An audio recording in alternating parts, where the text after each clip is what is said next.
Ma'am, step away from that vehicle now.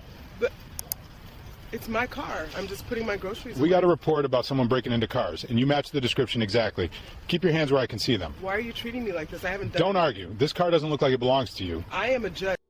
Ma'am, put the bags on the ground. Hands on the hood of the car. Now. I'm not going to say it again. This is the audio-visual record captured at 2:32 p.m. on April 12th by the body-worn camera of Officer Marcus Thorne, badge 8714 of the Los Angeles Police Department. What began as a routine stop based on explicit racial bias escalated into an incident that would result in the complete destruction of the officer's career and a record-breaking civil penalty. The woman he was attempting to illegally detain for theft with groceries totaling $297.80 and a receipt in hand was U.S. District Judge Evelyn Hayes. Officer Thorne's miscalculation would cost the state and him personally an estimated $15 million. The story of that afternoon did not begin with the harsh commands and the flashing lights, but in the quiet, methodical routine of a woman of immense discipline unwinding from a week of immense pressure. The fluorescent lights of the federal courthouse parking garage had been the last sterile environment Evelyn Hayes had endured before seeking the calculated order of Heritage Foods, a luxury market in Santa Monica where the organic produce was artfully arranged and my aisles were wide enough to never feel crowded. For her, the weekly grocery run was a ritual, a way to reclaim a small piece of the normal world after a week spent navigating the complexities of federal law, a world of motions, statutes, and the heavy weight of justice. Her week had been consumed by a particularly draining wire fraud case involving terabytes of digital evidence and a phalanx of high-priced corporate attorneys. She had presided with the same meticulous calm she now employed selecting a ripe avocado, her fingers testing for the slight give that indicated perfection. The CCTV cameras inside the market, specifically angle CCTV 02 covering produce and CCTV 05 at the checkout lane, would later be pulled as contextual evidence, showing a woman moving with unhurried purpose.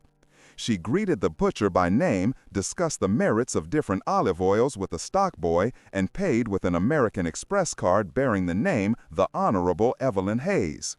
The cashier, a young college student named Leo, would later testify that she was polite, patient, and even laughed at a joke he made about the price of saffron. There was nothing in her demeanor to suggest anything other than a citizen going about her day. As she pushed her cart through the automatic doors into the warm California sun, the first act of the day's true drama was already in motion a few blocks away. Officer Marcus Thorne was having a bad day, which was not an unusual state of affairs for him. His disciplinary file, a document that would become a cornerstone of the subsequent civil suit, already contained 3 formal complaints for overly aggressive traffic stops, all involving minority drivers, and a letter of reprimand for insubordination after he had verbally berated a superior officer who had questioned his tactics. Thorne patrolled the affluent streets of Santa Monica with a percolating resentment. He saw the expensive cars and the sprawling homes not as the fruits of labor, but as symbols of a world he was excluded from, a world he was tasked to protect but could never join. His internal monologue, a fact later pieced together from psychological evaluations and testimony from his former partner, was a constant stream of grievance and suspicion. He saw criminality lurking behind every manicured hedge. When he saw Judge Hayes's late-model German sedan parked near the exit, a vehicle he could never afford on his salary of $10,500 a month, his confirmation bias, a term his own department psychologist would use, kicked into high gear. He saw a black woman and an expensive car in a wealthy neighborhood, and his prejudiced mind connected dots that were not there. He did not see a target. He watched as she methodically loaded her paper bags, filled with artisanal cheese, fresh pasta, and organic vegetables, into the trunk. He ignored every piece of visual information that contradicted his burgeoning theory of a high-end shoplifter. The receipt was clearly visible in her hand. Her movements were calm and unhurried. None of it mattered. He had already decided who she was. He flicked on his lights, the sudden flash of red and blue slicing through the peaceful afternoon. He positioned his squad car, 19034, at an aggressive angle, deliberately blocking her vehicle and ensuring she could not leave. The engine of his patrol car idled, the only sound in the suddenly tense parking lot. He stepped out, his hand resting on his service weapon, not out of protocol, but out of habit, a gesture of ingrained intimidation. He was about to escalate a situation that existed only in his head, a fantasy of heroism that would, in reality, become a meticulously documented case study in his own self-destruction. The harsh commands hung in the warm afternoon air, a stark violation of the parking lot's mundane tranquility. Officer Thorne's body cam, a silent and impartial witness, captured the scene with unflinching clarity. Judge Evelyn Hayes processed his words not with fear, but with the detached analysis of a jurist reviewing a flawed legal argument. Her posture remained impeccable, her gaze unwavering. She was not a suspect reacting to an accusation. She was an expert observing a catastrophic procedural error in real time. She turned her head slightly, ensuring her face was clearly visible to the camera on his chest, a subtle but deliberate act of creating a perfect record. "Officer," she stated, her voice a model of composure, a stark contrast to his aggressive bark. "The receipt for these items is in my hand. The total is $297.80.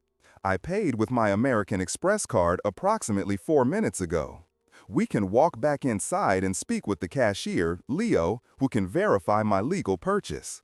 She presented a series of verifiable facts, a logical pathway out of the escalating situation. It was an offer of de-escalation, a chance for him to retreat from his baseless assumption without losing face entirely. The body cam footage would later be used by a use of force expert to demonstrate how Thorne completely ignored this opportunity. His eyes, visible in the reflection of her car's tinted window, did not even flicker toward the receipt she held. He did not process her words. In his mind, her calm, articulate response was not the behavior of an innocent person, but the calculated defiance of a professional thief caught in the act. He saw her logic as trickery, her composure as insolence. The world he inhabited, a world built on a foundation of resentment and suspicion, had no room for a black woman in a luxury sedan being anything other than a criminal.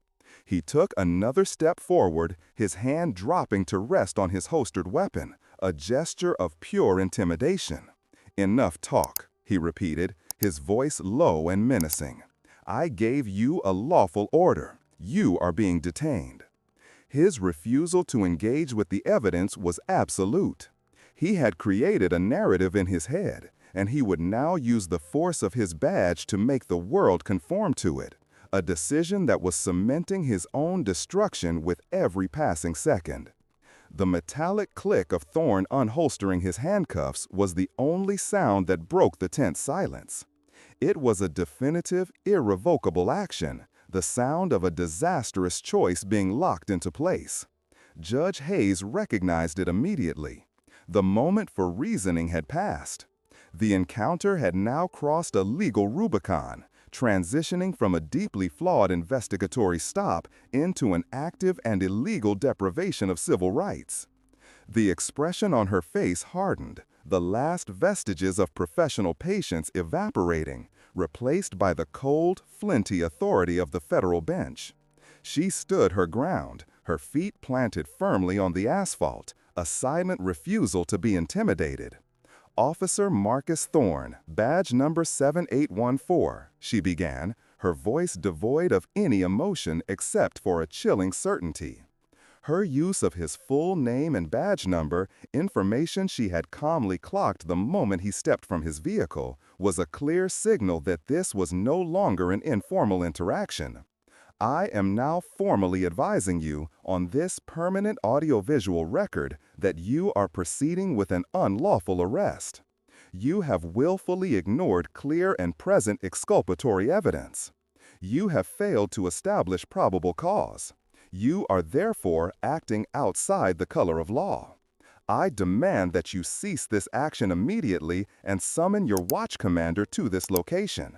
Her words were not a plea. They were a legal pronouncement, a verbal cease and desist order delivered with the full weight of the Constitution behind it. For Thorne, however, this articulate declaration of rights was the final provocation. He interpreted her knowledge of the law not as a sign of her station, but as the insolent backtalk of a criminal who thought she was smarter than the police. The fury that had been simmering beneath his surface now boiled over. "Who the hell do you think you are?" he snarled, lunging forward. He grabbed her left arm, his fingers digging into her wrist, intending to wrench it behind her back.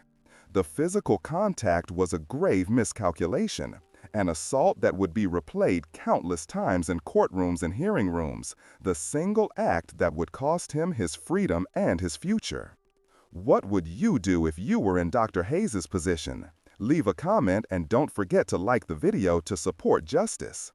The physical contact was the final, irrevocable line crossed. Officer Thorne's grip was tight, an act of physical dominance intended to silence and subdue. But it had the opposite effect. Judge Hayes' response was not physical. It was a deployment of overwhelming legal force, delivered with a voice that, though low, seemed to command the very air in the parking lot. "Officer Marcus Thorne, badge number 7814, she stated, her tone final and cutting. "I am the Honorable Evelyn Hayes, a United States District Judge for the Central District of California.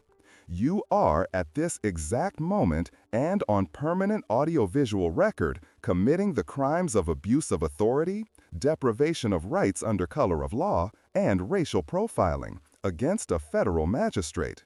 Release my arm, step back, and await the arrival of your watch commander, whom I am contacting right now." Her words were not a plea. They were a legal pronouncement, a verbal cease and desist order delivered with the full weight of the Constitution behind it. For Thorne, however, this articulate declaration of rights was the final provocation. He interpreted her knowledge of the law not as a sign of her station, but as the insolent backtalk of a criminal who thought she was smarter than the police.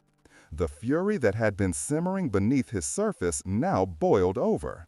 "Who the hell do you think you are?" he snarled, lunging forward. He grabbed her left arm, his fingers digging into her wrist, intending to wrench it behind her back. The physical contact was a grave miscalculation, an assault that would be replayed countless times in courtrooms and hearing rooms, the single act that would cost him his freedom and his future. It was followed by a brief, visceral glimpse of fear, the dawning horror of a catastrophic mistake. But this moment of clarity was instantly consumed by the deeper, more powerful force of his own prejudice. His mind simply could not process the reality that this woman held a position of such immense power. For him, it was an impossibility, a desperate and elaborate lie. A sneer twisted his lips. "A federal judge, huh?" he scoffed, the sound dripping with contempt. "That's a new one. Add impersonating a federal officer to the charges." His decision to double down was the definitive, self-destructive act. He was choosing his own biased reality over the truth presented to him, a choice being meticulously documented by both his own camera and the unblinking eye of the Heritage Foods CCTV 07 mounted on a light pole directly overhead. Seeing that he was beyond reason, Judge Hayes performed her next action with the same deliberate calm. With her free hand, she reached into her purse, retrieved her phone, and navigated to her contacts. Thorne watched, still gripping her arm, believing it to be a bluff. But she was not calling 911. She was following protocol. She was escalating the matter up his chain of command. The call was completed. A response was en route, but it was not the kind of backup Officer Thorne had ever imagined. The tension is rising. If you believe abuse of power must be punished, subscribe to the channel. The physical contact was the final, irrevocable line crossed. Officer Thorne's grip was tight, an act of physical dominance intended to silence and subdue. But it had the opposite effect. Judge Hayes's response was not physical. It was a deployment of overwhelming legal force, delivered with a voice that, though low, seemed to command the very air in the parking lot. "Officer Marcus Thorne, badge number 7814, she stated, her tone final and cutting. "I am the Honorable Evelyn Hayes, a United States District Judge for the Central District of California. You are, at this exact moment and on permanent audio-visual record, committing the crimes of abuse of authority, deprivation of rights under color of law, and racial profiling against a federal magistrate. Release my arm, step back, and await the arrival of your watch commander, whom I am contacting right now." The body cam footage, later analyzed frame by frame, captured the sequence of emotions that flashed across Thorne's face. First, a flicker of shock, a momentary crack in his aggressive facade as the sheer specificity of her title registered. It was followed by a brief, visceral glimpse of fear, the dawning horror of a catastrophic mistake. But this moment of clarity was instantly consumed by the deeper, more powerful force of his own prejudice. His mind simply could not process the reality that this woman held a position of such immense power. For him, it was an impossibility, a desperate and elaborate lie. A sneer twisted his lips. "A federal judge, huh?" he scoffed, the sound dripping with contempt. "That's a new one. Add impersonating a federal officer to the charges." His decision to double down was the definitive, self-destructive act. He was choosing his own biased reality over the truth presented to him, a choice being meticulously documented by both his own camera and the unblinking eye of the Heritage Foods CCTV 07 mounted on a light pole directly overhead. Seeing that he was beyond reason, Judge Hayes performed her next action with the same deliberate calm. With her free hand, she reached into her purse, retrieved her phone, and navigated to her contacts. Thorne watched, still gripping her arm, believing it to be a bluff. But she was not calling 911. She was following protocol. She was escalating the matter up his chain of command. The call was completed. A response was en route, but it was not the kind of backup Officer Thorne had ever imagined. The tables have turned. Hit the notification bell so you don't miss the conclusion of this case. The arrival of the 2 additional squad cars was not a chaotic escalation. It was a surgical insertion of authority. The footage from Officer Smith's body cam, badge number 812, captures the scene from a new damning angle. The sirens were silent, but the flashing red and blue lights painted the surrounding vehicles and stunned onlookers in strobing hues of emergency. From the lead vehicle stepped Captain Bryant, a man whose 25 years on the force had etched a permanent expression of weary command onto his face.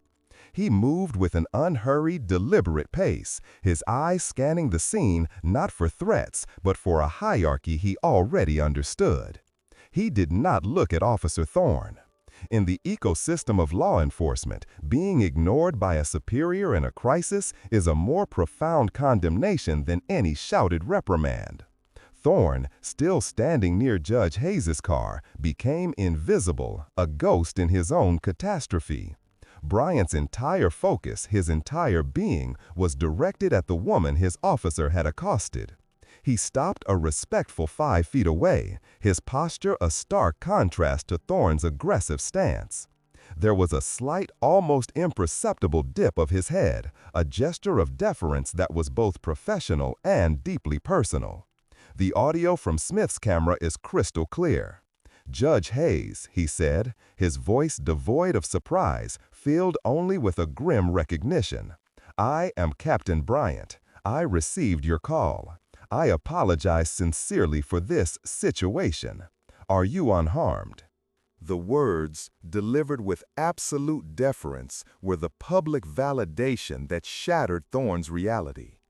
Every syllable was a hammer blow to the flimsy structure of prejudice he had built. The title, Judge Hayes, spoken by his own commanding officer, echoed in the parking lot, officially branding Thorne not as an officer making a legitimate stop, but as a subordinate who had committed a career-ending blunder. Officer Smith's camera panned slightly, catching Thorne's reaction in profile. The color drained from his face, leaving a pasty, sickly gray.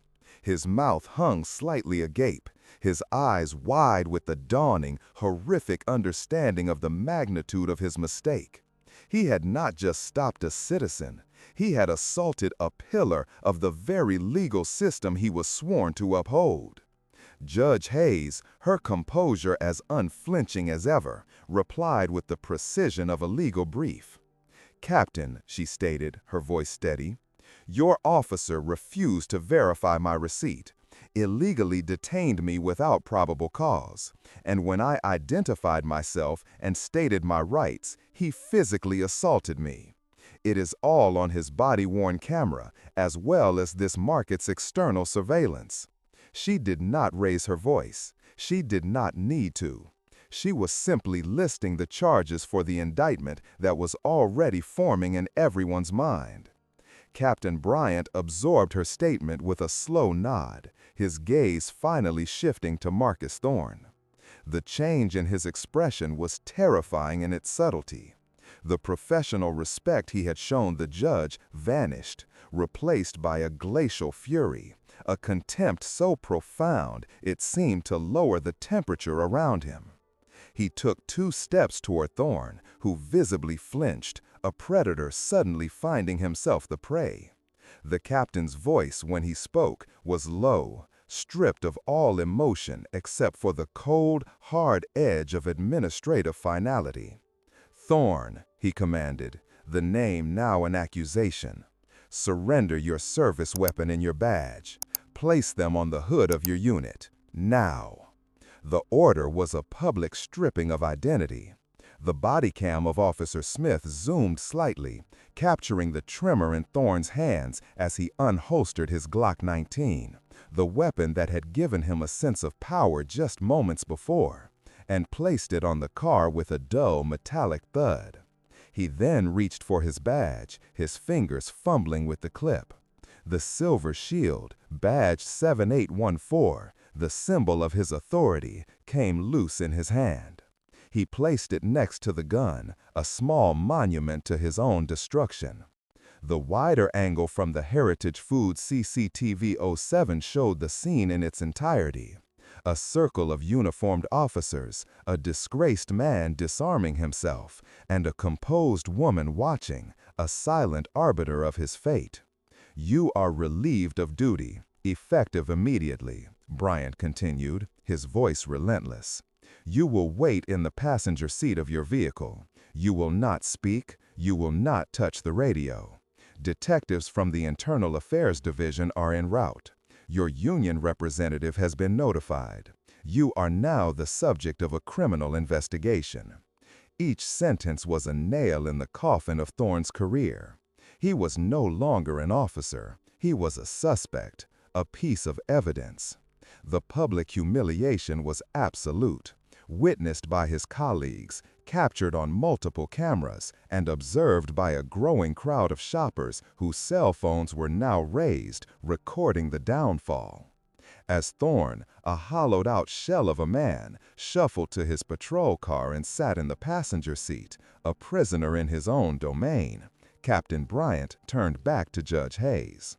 "Judge, on behalf of the Los Angeles Police Department, I offer our most profound apologies. We will conduct a thorough and transparent investigation." The first investigators from Internal Affairs were pulling into the lot, their unmarked sedan a grim harbinger of the bureaucratic gears of justice beginning to grind. The karmic retribution for Marcus Thorne was not a single event, but a cascade of consequences, each meticulously documented and legally executed, dismantling his life piece by piece with the cold efficiency of a wrecking ball. The internal and external investigations ran in parallel, feeding off the same irrefutable wellspring of evidence. the crystal-clear footage from his own body-worn camera, and the silent overhead perspective of the Heritage Foods CCTV 07. The Los Angeles Police Department's Internal Affairs Division concluded its investigation in a record 45 days. The verdict was a foregone conclusion, articulated in a 112-page report that recommended the most severe administrative penalty possible: termination for cause. This was not a resignation or a quiet retirement. It was an indelible black mark on his record, a professional excommunication. The termination meant the immediate cessation of his salary of $10,500 a month, and more catastrophically, the complete forfeiture of his pension and benefits, a nest egg he had been building for 14 years. The state of California's Peace Officer Standards and Training Board, acting on the LAPD's findings, permanently revoked his certification, ensuring Marcus Thorne could never again wear a badge or carry a gun in any law enforcement capacity within the state, or likely any other. He was, in effect, banished from the only profession he had ever known. But this was merely the end of his career. The destruction of his life was just beginning. Attorney's Office for the Central District of California, the very district where Judge Hayes presided, took up the criminal case. Thorne was indicted by a federal grand jury on a single, powerful charge: deprivation of rights under color of law, a violation of Title 18 U.S. Code, Section 242. The trial was a formality. The prosecution's case was built around the video evidence, which was played for the jury on a large screen.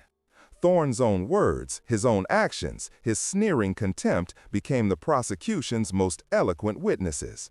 He was found guilty in less than 3 hours of deliberation and was subsequently sentenced to 5 years and 4 months in a federal penitentiary, a punishment that reflected the severity of assaulting a member of the federal judiciary.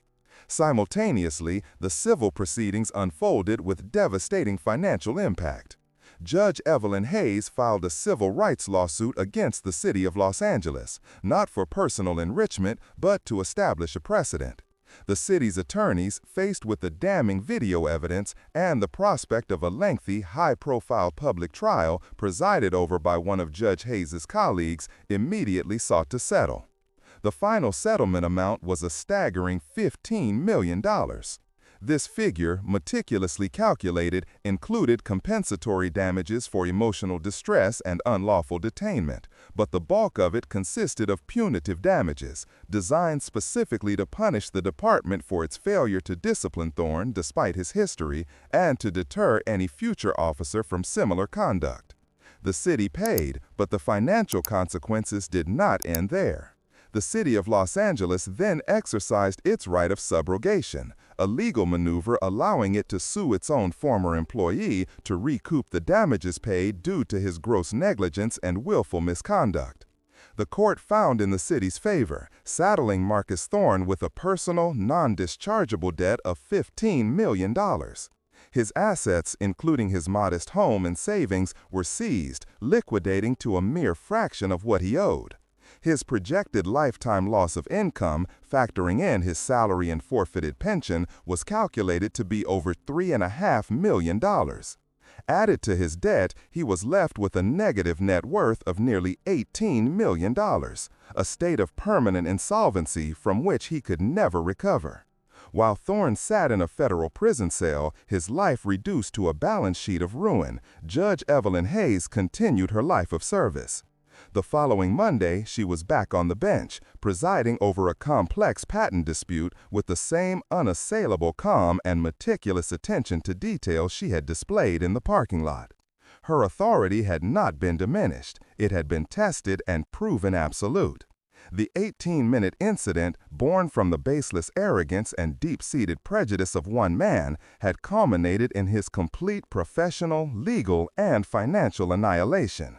Marcus Thorne, who had used his badge as a weapon of humiliation, had become a case study, a permanent entry in legal textbooks and police training manuals on how quickly and completely a life can be undone by the documented consequences of one's own hatred. Was the price he paid high enough? Perhaps the more important question is whether the record of his downfall will serve as a permanent warning to others that justice in the modern age is always recording and its karmic price will be collected down to the very last cent. Have you ever witnessed a case of karmic justice firsthand? Share your story in the comments below and share this video so more people understand that actions have consequences.